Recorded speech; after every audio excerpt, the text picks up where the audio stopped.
Olá, eu sou Domício Faustino, estamos aqui mais um episódio do podcast Agronegócio, esse espaço que a gente utiliza para conversar e trazer inovações, trazer um pouco mais de como que o agro, de fato, o negócio agro está sendo tocado nos bastidores pelos produtores rurais. E hoje eu tenho o prazer de conversar aqui no Web Summit Rio com a Mariana Vasconcelos, ela que é cofundadora da AgroSmart e está aqui para bater um papo com a gente. Seja bem-vindo, Mariana. Fale um pouco de você, um pouco sobre a AgroSmart. Bom, vamos lá.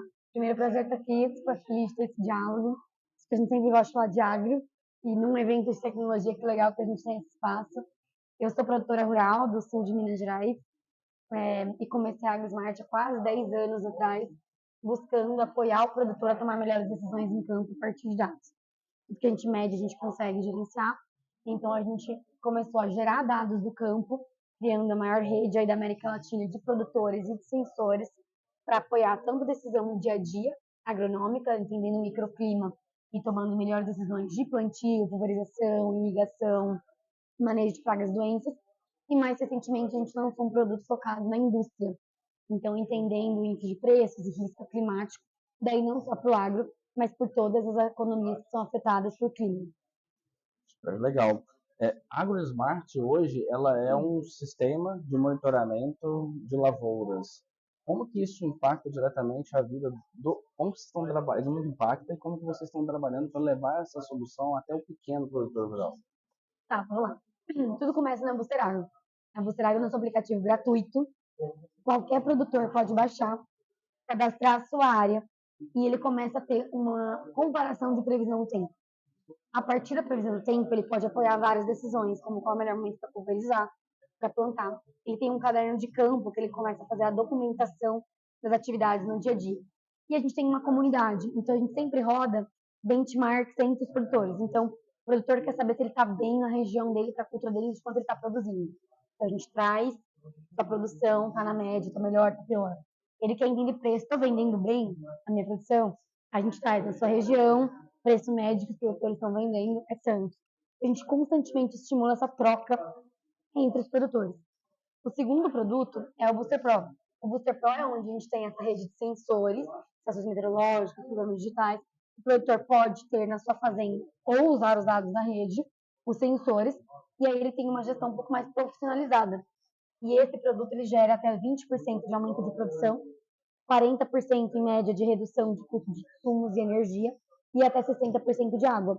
Os benefícios apontados pela nossa rede são justamente essa questão da melhoria da produtividade e que isso reflete em redução de custos e também de redução de riscos. Muitos deles, inclusive, usam a ferramenta para facilitar a certificação, para mostrar para compradores ou para certificadoras como eles estão organizando a fazenda. Então, acho que para o produtor, ele sente no bolso produzir melhor, com mais eficiência, mas também para a gente, para o nosso meio ambiente, de maneira mais sustentável, que ele consegue comunicar tudo isso para outros compradores. Legal. Isso traz para o produtor uma visão preditiva dos dados regionalizados para ele. Mas como que você tem visto a adesão do produtor dentro dessas ferramentas e a utilização de fato disso? Porque muitas das vezes ele tem lá o caderno, ele tem algumas ferramentas na mão, mas acaba não colocando em prática. Na sua visão e pela sua experiência, como que isso está sendo na prática para os produtores? Dos nossos mais de 100 mil produtores rurais ativos durante uma safra, a gente tem cerca de 75 mil ativos mensalmente, dos quais 70% acessam semanalmente e 30% diariamente. Isso são métricas altas para qualquer software como serviço. Aplicativos que a gente usa no dia a dia, Facebook, Netflix. Então, o engajamento do produtor é muito alto. E ele entra justamente porque a informação do clima dói todos os dias. Todo dia você tem que levantar e entender se tem ou se não tem. Daí é uma jornada.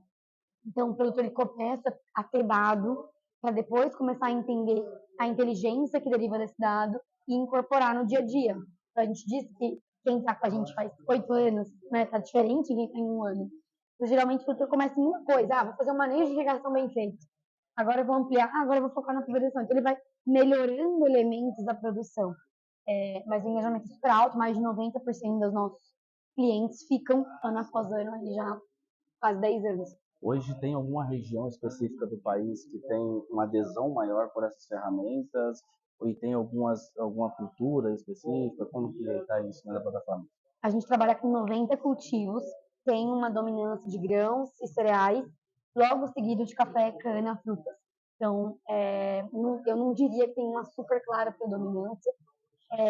A gente cobre todo o Brasil e América Latina, Uruguai, Paraguai, Argentina. Onde tem menos cobertura é a região norte. E a gente vem fazendo um esforço para levar para as cadeias de bioeconomia extrativistas, para justamente completar essa parte. Você me perguntou de pequenos produtores, né?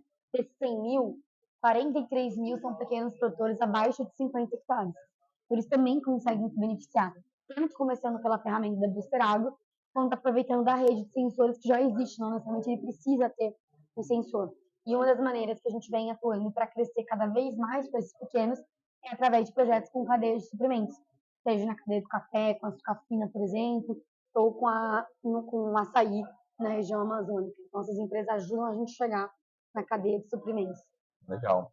Olhando hoje no cenário do agro, então você tem esse case com vários produtores, né, trabalhando em colaboração, pequenos, médios e grandes produtores. Como que é o papel da mulher nessa transformação digital das lavouras hoje? Eu diria que o papel da mulher, ele ainda tem seus desafios. Quando eu olho para o campo, os usuários da minha tecnologia, a mulher não representa o peso que a gente sabe que ela tem no campo. Por outro lado, como mulher que vem do agro, eu noto uma mudança muito rápida entre 10 anos atrás, 5 anos atrás, desde que a gente vai no Congresso de Mulheres do Agro, cada vez mais mulheres em posição de tomada de decisão, e não só a esposa, a filha, a mãe, mas cada vez mais envolvidas no dia a dia. E eu acho que sim, a mulher tem um papel fundamental, não só na transformação digital, mas na liderança da educação e da sustentabilidade. São muito casadas hoje em dia, tanto o digital ajuda na sustentabilidade, mas quanto a pressão regulatória do consumidor que vem puxando as cadeias de suprimentos, pedindo para o produtor, olha, não pode ter desmatamento, tem que ter carbono cada vez menor na pegada de carbono dentro da propriedade. Então, assim, que a mulher lidera esse tipo de agenda de transição do agro. Esse ponto especificamente que você disse da pegada de carbono, quando a gente vai para a base para conversar com o produtor rural, principalmente os pequenos, a gente entende que ainda há uma distância muito grande entre o conceito, que é muito falado, muitas das vezes em grandes congressos, de ESG e tudo mais, e na prática para ele, chegar como benefício para ele. Como que você enxerga essa transformação, essa desmitificação e até geração de ganho para esses produtores? Como que isso está? Claro, uma coisa que eu acho que é importante a gente entender é que hoje a maneira em que a legislação do pagamento de serviços ambientais, principalmente no caso do carbono, ela é estruturada, dos elementos que precisa ter é o que eles chamam de adicionalidade, além de permanência, qualidade ou.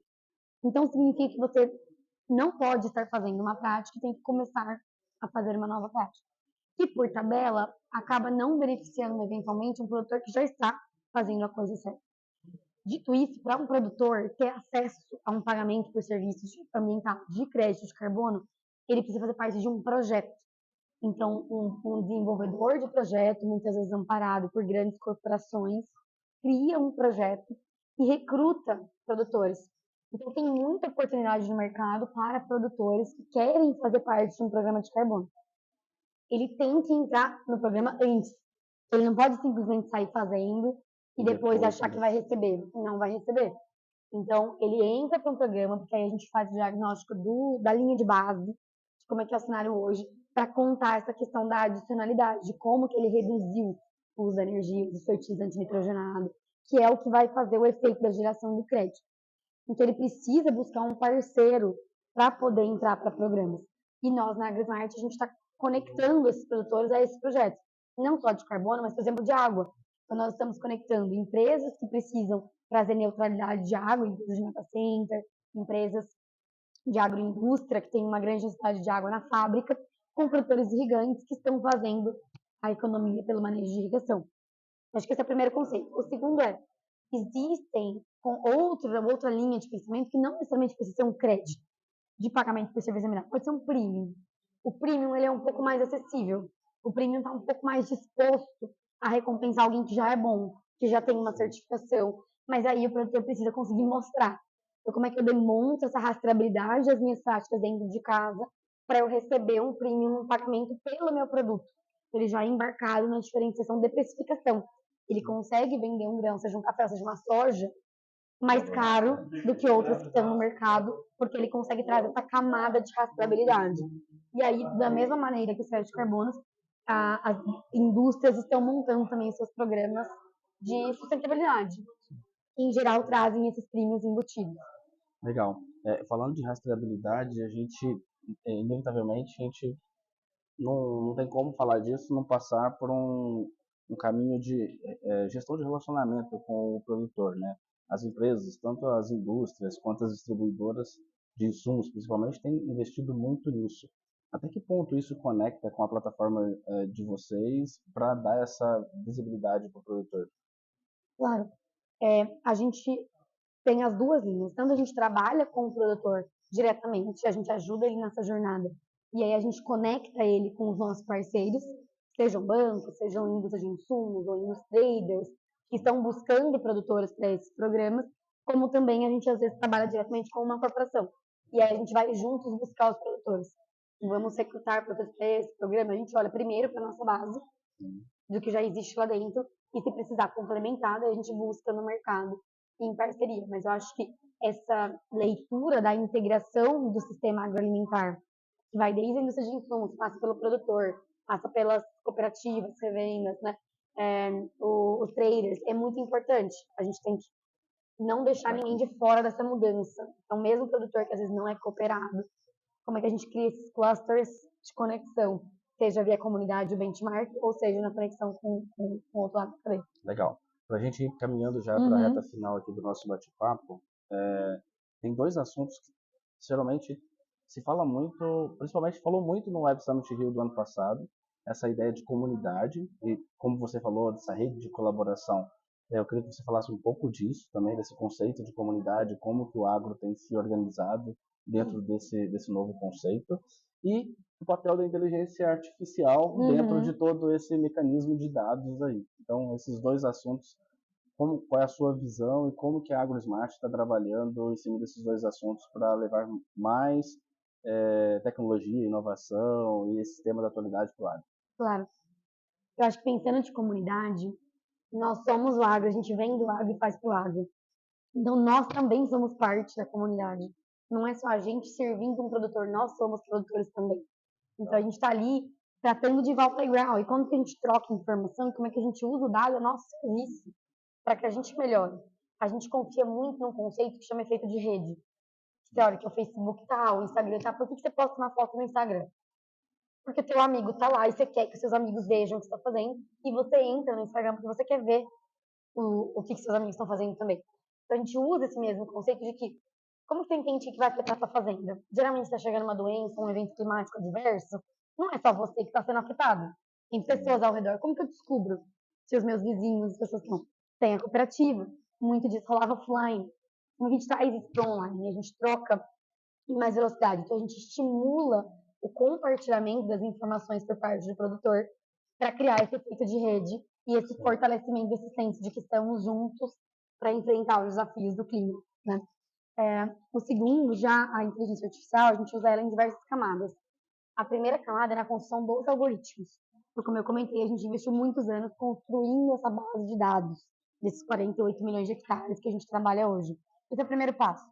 Para ter inteligência artificial, a gente tem que ter dado. Se o dado for ruim, o que sai do lado é ruim. Então, a gente construiu esse modelo e, a partir daí, a gente criou uma previsão no tempo com a assertividade, um modelo de manejo de irrigação, um modelo de doenças, que eles usam esses dados de validação real do que aconteceu no campo, de como foi o clima, para aprender o padrão. O que a gente chama hoje de machine learning ou de deep learning, são algoritmos que usam as imagens dos dados e com isso trazem uma correlação que às vezes o produtor não é capaz de perceber. Se ele vai lá manualmente, mede uma vez por dia a chuva, a temperatura, e você tem um sensor, você tem milhares de dados a mais. E como ser humano, eu não consigo processar milhares de dados. O algoritmo, sim. Então, a gente consegue trazer mais assertividade na resposta que otimiza a operação. O segundo nível, que agora está se falando muito, é a inteligência artificial generativa. Ela tem duas funções, na minha opinião. Uma é a interface. Então, para eu consumir um modelo de machine learning, eu tenho que abrir a plataforma, ver dado, buscar fazer uma análise. Quando eu estou falando com o chat, que é um modelo de linguagem, né, Large Language Model, eu converso com o sistema. Eu posso perguntar, vai chover? Eu espero para plantar ou não espero? Então a gente consegue facilitar essa interface que antes tinha que ser o produtor ler tudo isso e consultar o dado para decidir. E ela atua como uma orquestradora de vários modelos. Então, como a complexidade de correlações, eu posso comprar essa terra porque ela vai ser boa para essa cultura, combinado com análise socioambiental de histórico. Como é que a gente correlaciona tudo isso? A gente não consegue nem correlacionar os dados que tem da própria fazenda. Como é que eu levo em consideração do mercado inteiro para ver um preço? Então, o orquestramento desses modelos é uma coisa que a inteligência artificial generativa também facilita. Ela consulta várias fontes e vários algoritmos para trazer respostas mais prontas que apoiam a decisão. Dito isso, essa segunda fase, a primeira fase do inteligência artificial já está muito difundida no agro. Muitas agtechs já usam com certo grau de maturidade. A segunda, ela é nova para todos na economia, não só para o agro. Dito isso, o ChatGPT, tem hora que ele delira, tem hora que ele responde coisa errada, e aí você pergunta, mas não, você tirou isso? Você fala, então, na verdade eu inventei. Então, ainda é uma senioridade de tecnologia que precisa de supervisão. Uma pessoa que vai confiar uma decisão usando um ChatGPT, ela tem que ter um discernimento para falar faz sentido ou não faz sentido. Ainda assim, potencializa muito a automatização do trabalho. Então, nessa segunda parte, a gente tem um grupo beta de produtores que está ajudando a treinar o modelo, enquanto a tecnologia vai se madurando, antes de liberar para toda a comunidade. Já que aí o grau tem que ter alguém que entende as limitações atuais da tecnologia. Legal. Mariana, muito obrigado pelo bate-papo. Eu acho que trouxe vários temas super interessantes. Eu queria que, para encerrar, tu deixasse uma mensagem para um monte de gente que está aí tentando inovar no agro, querendo pensar em soluções no agro, e você é um case, né, super legal, de que tentou, sonhou e construiu esse sonho e hoje é uma realidade dentro do mercado.